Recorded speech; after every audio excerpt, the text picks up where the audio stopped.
కేంద్ర మంత్రి బండి సంజయ్ వ్యాఖ్యలపై తెలంగాణ మంత్రి సీతక్క తీవ్ర విమర్శలు చేశారు. కేంద్ర ప్రభుత్వం యువతకు, నిరుద్యోగులకు ఏ హామీని కూడా నెరవేర్చలేదని ఆమె ఆరోపించారు.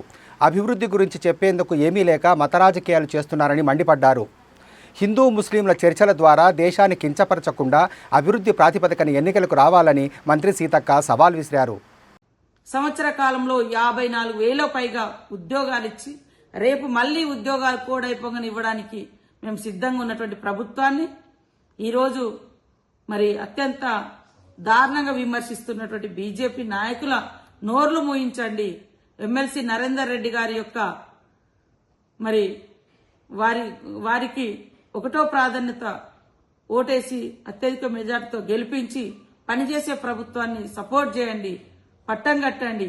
భావోద్వేగాలు సృష్టించి కొట్లాటలు సృష్టిస్తే చదువుకున్న యువతకు ఉద్యోగాలు, ఉపాధి రావు. గొడవలలో కేసులు పెట్టించే కుట్రలు తప్ప బీజేపీ రాజకీయము మిమ్మల్ని ఉద్యోగాలలో స్థిరపడే రాజకీయం కాదు. బీఆర్ఎస్ బీజేపీ దొందే. ప్రజల భావోద్వేగాలను రాజకీయ ప్రయోజనాల కోసం వాడుకోవడం, ఆ యువత మీద రకరకాలుగా ఇబ్బందులు పెట్టడం, తద్వారా వాళ్ళను వదిలేయడం.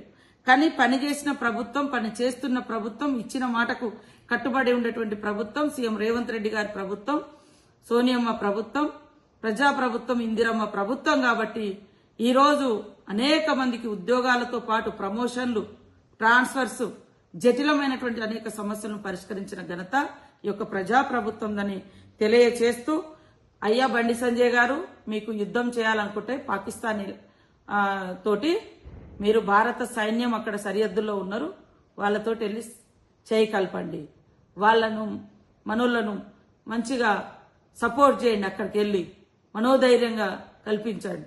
అంతేగాని వితిన్ దేశంలో, వితిన్ కంట్రీలో యుద్ధ వాతావరణం తీసుకొచ్చేటువంటి మాటలు, ఇదొక కేంద్ర మంత్రిగా భారత రాజ్యాంగం మీద ప్రమాణం చేసి వచ్చిన నీకు ఇది తగదు. ఇది చాలా చిల్లర అయిపోతుంది ఇలాంటి మాటలు. అదే కాకుండా భారతీయుల యొక్క మరి ఐక్యతను దెబ్బతీస్తుంది.